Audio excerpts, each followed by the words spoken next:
Friends welcome to అరియర్ machinery. మేము ఇక్కడ automatic sugar cane machines manufacture చేసి సేల్ చేస్తాం. మా దగ్గర మొత్తం 4 ప్రోడక్ట్స్ ఉన్నాయి. సో అందులో వన్ ఆఫ్ ది మోడల్ వచ్చి 1 HP. దీని వర్కింగ్ ఏంటి, ఎలా వర్క్ చేస్తుంది, దీని కాస్ట్ ఎంత, ఇది బడ్జెట్ ఫ్రెండ్లీయా కాదా అని చాలా మంది అడుగుతున్నారు. సో దాని గురించి తెలుసుకుందాం అని మీరు అన్న. దీని వర్కింగ్ మొత్తం ఎక్స్ప్లెయిన్ చేయాలి. దీని గురించి ఎక్స్ప్లెయిన్ చేయడానికి ఇది హెవీ డ్యూటీ మిషన్, లో బడ్జెట్ లో హెవీ డ్యూటీ మిషన్. ఓకే, 26,000-78,000 ఇంత ఎక్కడ లేదు, మన దగ్గరనే వస్తుంది. ఓకే, మనకు అది ఎందుకు ఈ మిషన్ లాంచ్ చేసామంటే మనము అదే కొత్త కస్టమర్ 50,000-60,000 మిషన్ కావాలంటున్నారు. అది దృష్టిలో పెట్టుకొని మన కస్టమర్లు అడుగుతారు కాబట్టి మనం తక్కువ ప్రైస్లో హెవీ మిషన్ ఇద్దామని ఇది లాంచ్ చేస్తాం. ఓకే, అనేది ఎంతమంది హ్యాండిల్ చేయగలరు? సపోజ్ ఒకసారి 20 మంది ఒక్కసారి వచ్చారు, హ్యాండిల్ చేయగలరు, ఈజీ హ్యాండిల్ చేయగలరు. ఈ మిషన్ లాంచ్ చేసింది అందుకు తక్కువ బడ్జెట్లో కస్టమర్కి తక్కువ బడ్జెట్లో బిజినెస్ కావాలి. ఓకే, బిజినెస్ కావాలనుకున్నప్పుడు అందరు కస్టమర్ ఎక్కువ పెట్టలేదు కదా. ఓకే, మనం అందుకే మిషన్ లాంచ్ చేస్తాం. లాంచ్ చేసి ఇది తక్కువ బడ్జెట్, నీకు ఒకరిద్దరు వచ్చినా అవుతుంది, 20 మంది ఒకేసారి వచ్చినా అవుతుంది. అందు గురించి నీకు 78,000 76,000 ఇంత ఇలాంటి మిషన్ ఎక్కడా లేదు. మార్కెట్లో ఎవరు లాంచ్ చేయలేదు ఇలాంటి మిషన్. ఒకసారి మీరు మార్కెట్లో ఆ మిషన్స్ చూసుకోండి, ఇక్కడ వచ్చి ఎంక్వైరీ చేయండి. ఇది పర్ అవర్కి ఎన్ని క్లాసెస్ ఇస్తుంది? పర్ అవర్ వచ్చేసి 320 నుంచి వెళ్ళి 400 గ్లాస్ వరకు ఇస్తుంది పర్ అవర్. క్రషింగ్ 1 kgకి వచ్చేసి 580 ml నుంచి వెళ్ళి 620 ml వరకు అవుట్పుట్ వస్తుంది మనం కేజీ పెడితే ml. దాన్ని డిపెండెంట్ 580 ml అయితే కంపల్సరీ.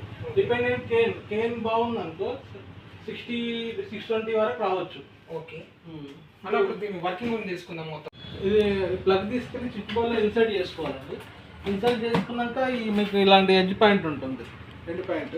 దీన్ని తీసుకెళ్ళి ఇక్కడ ఇన్సర్ట్ చేసినామంటే చాలు. స్విచ్ ఆన్ చేస్తే పవర్ ఇండికేటర్ వస్తుంది. ఇక్కడ రెడ్ కలర్ పవర్ ఇండికేటర్ ఒకవేళ రాలేదనుకో ఇది ఎమర్జెన్సీ స్టాప్ ఉన్నట్లు. దీన్ని 1 టైం ఇలా రొటేట్ చేస్తే పైకి వచ్చేస్తుంది. ఇప్పుడు దీంట్లో మనకు ఎమర్జెన్సీ లైట్ వస్తే పవర్ వచ్చినట్లు మిషన్కి, లేకపోతే లేదు. ఇది వచ్చేసి fan on off, cooling fan. పైకి వేస్తే ఆన్ అవుతుంది, కిందికి వేస్తే ఆఫ్ అవుతుంది. ఇది వచ్చేసి కూలింగ్ ఫ్యాన్ ఎందుకు గురించి అంటే మీ మోటారు హీట్ అయినప్పుడు దాని వేడి మొత్తం బయటికి తీసేస్తుంది. మోటార్ హీట్ అయ్యి కాలిపోకుండా హెల్ప్ చేస్తుంది అది. ఇది వచ్చేసి ట్రిప్ స్విచ్. మనకు పవర్ ఎక్కువ తక్కువ అయినప్పుడు, బయట నుంచి పవర్ ఎక్కువ తక్కువ వచ్చినప్పుడు మోటార్ పైన లోడ్ పడకుండా, మిషన్ పైన లోడ్ పడకుండా ఆటోమేటిక్గా ట్రిప్ అయిపోతుంది. మళ్ళీ ట్రిప్ అయిపోయినాక మనం 1 టైం 2 టైం లోపలికి ప్రెస్ చేస్తే మళ్ళీ వెళ్ళిపోతుంది. ఇది వచ్చేసి రూటర్ స్విచ్ అంటారు. రివర్స్ ఫార్వర్డ్ 2లో వేస్తే ముందుకు వెళ్తుంది, 0లో ఆఫ్, 1లో రివర్స్ వస్తుంది. మీకు ఎలానో దీన్ని చూపిస్తాను, నేను చెరుకు పెట్టి చూపిస్తాను.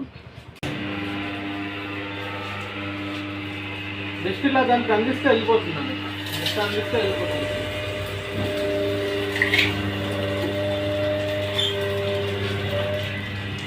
క్రషింగ్ ఇట్లా మీకు 99% వచ్చేస్తుందండి. 100% క్రషింగ్ వచ్చేస్తుంది. 99% ఎందుకు చెప్పామంటే ఎక్కువ వస్తే దీని రసం వచ్చేస్తుంది, జ్యూస్ చేదైపోతుందండి. జస్ట్ ఇలా అందిస్తే వెళ్ళిపోతుంది. మళ్ళీ రివర్స్కి ఇట్లా ఉందండి ఆప్షన్. ఆపేసాం కదా, మనకి ఇలా స్టక్ అయినప్పుడు రివర్స్ చేసుకోవచ్చు అండి.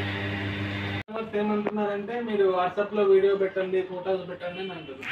ఫొటోస్ పెడితే, వీడియో పెడితే మీకు డైరెక్ట్ వచ్చి మీరు చూసి ఎక్స్ప్లెయిన్ చేశామనుకో మీకు క్లియర్గా దాని గురించి, ప్రొడక్ట్ గురించి అనేది ఏంది, ఎలా ఉంటుంది, ఏది ఎలా వర్క్ చేస్తుంది, మిషన్ ఎలా ఉంది అనేది మీకు అర్థమైపోతుంది. ఇది హెవీ డ్యూటీ మిషనా, నార్మల్ మిషనా, బయట మీరు కంపేర్ చేసుకొని రండి. అక్కడ చూసి ఆ ఫోటో తీసుకొని వచ్చి ఇక్కడ చూడండి, మీకు ఆటోమేటిక్గా అర్థమైపోతుంది దాని గురించి.